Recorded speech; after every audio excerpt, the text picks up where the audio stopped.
Sonoma County, to me, is one of the most interesting places in California, in terms of wine anyway, just because of its absolute diversity.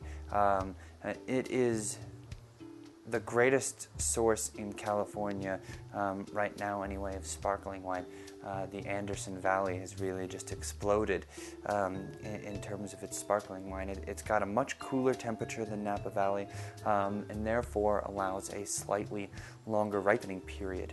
And the advantage to this, of course, is that there's two kinds of ripening, right? There's sugar ripening, which creates your alcohol content, which will create your body and all that kind of thing.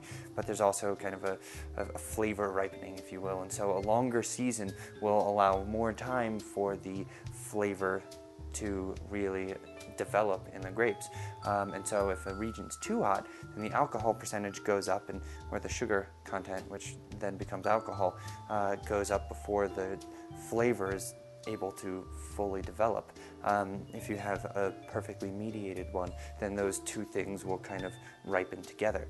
And in Sonoma, particularly in the case of a sparkling wine, you need to kind of be ahead of the game with the flavor ripening than you do with the alcohol, because you put it through another set of fermentation. And so to prevent the alcohol from being 15 or 16%, you need to have slightly lower alcohol, slightly lower amounts of sugar in the grapes when you do your first crush. But you don't want to just harvest early and not have the full flavor of the potential of the grapes. And so the Anderson Valley in Sonoma has been really spectacular for that.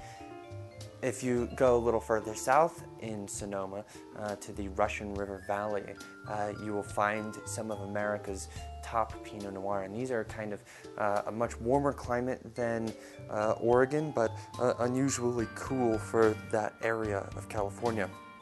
And so I think that area expresses maybe best the kind of really ripe style of Pinot Noir that you commonly find in California. So they're usually a little bit higher in alcohol, 3.5, 13.5, 14.5% sometimes. But they still kind of have that Pinot Noir characteristic to it, that kind of truffle mushroom with a little bit of cassis and earth kind of thing to it that can be really, really beautiful. So if you like your Pinot Noir to be a little bit heavier, the Russian River Valley is a really great place to look.